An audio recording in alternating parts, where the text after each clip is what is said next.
Hey everybody, it's Adam here, hanging out and doing a solo review on Respawn Aim Fire. This will be a RAF Reviews for a game called Hope's End. It's a little game I got a code for. Thank you guys for handing the code out to me and got to review it. It's a fun time. I will go ahead and say at the top, like top level kind of like bullet point thing. Very cool. If you like roguelike, tower defense, throw it on in the background as you're doing something else and just like grind away and get better and have really cool abilities, definitely for you. Price is amazing as well. I'll get to that in a bit, but I would say at the top, roguelike, tower defense, you have a PC, you got $5, I'd say go for it. But we're going to go ahead and start at the beginning. A little description for Hope's End. Hope's End is a post-apocalyptic tower defense roguelike with an emphasis on active ability use to succeed. Plays the Supreme Scion, you use unique ability sets to rain destruction upon the monsters that threaten humanity's final bastion. So, for those watching the video version, you can see right now that it's basically, the way that they described it is like Starcraft 2 roguelike tower defense. Like, it has that same kind of look, that same kind of feel. As a guy who didn't play a lot of Starcraft 2 and haven't played a lot of tower defense games, that didn't mean anything to me, but still thought the game was pretty cool, regardless of that fact. So I'll go into my thoughts about it. Now we kind of know what it is. Again, roguelike tower defense, in the vein of StarCraft 2, having a good time. So, tower defense roguelike, you load into the map. We see on this video, you are defending different outposts from swarms of monsters. Different kind of monsters come all the time. They come the entire time. You have a countdown, about 11 minutes, or I believe this one was 13 or something like that. And you're just trying to survive to the end and not let the monsters destroy everything that you hold dear. So you get into the game, you buy turrets, you buy walls, you put mines down. You know what tower defense kind of things is. Things that changes it up, make it a little bit different, is the Scion abilities. So whenever there are 7 total, and you pick, like I want to have this ability. So in this video, I was using like the gravity ability. I don't remember what it's called exactly, but it's like gravity. So what I did was, one button would put down a meteor.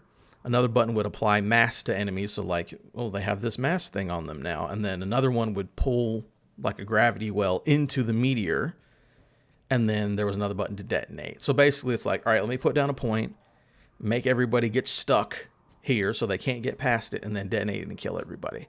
That was a really cool one. Another one I used early on was Frost, which was, there's like a rain ability, so everyone, out here is wet. There's a little... you apply like an ice, like it freezes everyone who is currently wet and within your radius. Then you can shatter them and kill them. So it's like, all right, let me constantly get these guys wet, freeze them up, crash them, destroy them. Very cool. On top of, let me maintain my turrets, let me maintain my mines, let me make sure my walls are in place. Everything's good to stop the monsters from getting to my bases and slowly getting closer and closer to Hope's End, which you lose the game if they destroy Hope's End. There are 7 of the psionic specialties. There's 3 available when you start the game, and as you play through and level up, you'll get more. So like I said, at the beginning, there was electric, frost, and this gravity one. Big fan of frost. It is considered the quote-unquote easy mode, but because it's real simple and really easy to use, but it's really fun. And the gravity one I also liked a lot. So like I said, 7, you can go chase and get more abilities. I think there's like a fire one. There's all kinds of stuff. You can check those out and different play styles. It's really cool. Next up, so again, you're playing this game. As you're completing missions, you're gaining DNA, which is like the currency that they use for the roguelike part of the game. This thing called the Armory, where you upgrade psionic abilities. Really reminds me of been on a kick for Dead Cells lately. And the idea of like, all right, let me collect this resource and go in and like slightly improve stuff. It's like, oh, improve defense by this percentage, or this ability reacts for plus 3 seconds, or whatever it is, something like that, right? And you slowly upgrade that. So as you're going, you're doing a run, maybe you succeed, maybe you don't, but I'm going to take the resource, get better and better and better, and just be able to take on more and more challenges as it goes. So it's a really cool, like a good loop where it's like, all right, let me do what I can. Let me make it a little bit harder on myself. We'll get to that in a second. And, try to get good so where I'm just destroying hundreds and thousands of monsters every run and having no problem with it. So yes, there's a thing that changes the difficulty, besides your play type, because, certain abilities are more advanced than other ones. But there's a thing called no hope mutators, which I didn't mess with a ton myself because I'd only played about 5 or 6 hours. There are people, I looked at the Steam reviews who played 300 hours who were very into it. Basically, the idea, again, like Dead Cells, when you activate a boss cell, it's like, all right, this is going to make things harder.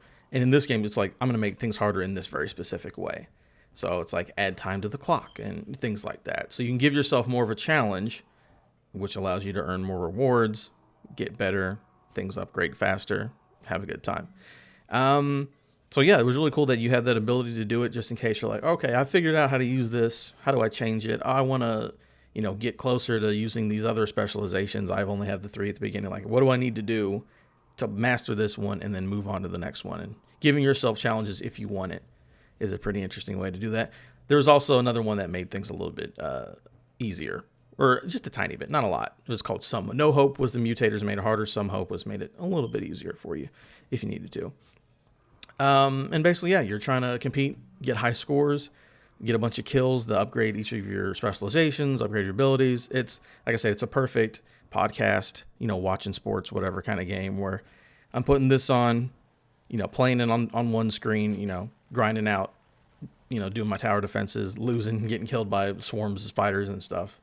And then, but you don't have to pay full attention. You can have, a movie or whatever on the other screen as you level up. So I think it's that perfect kind of like, let me sit down and chill, have fun with it, level up as I go, and keep defending Earth and be the last hope for humanity.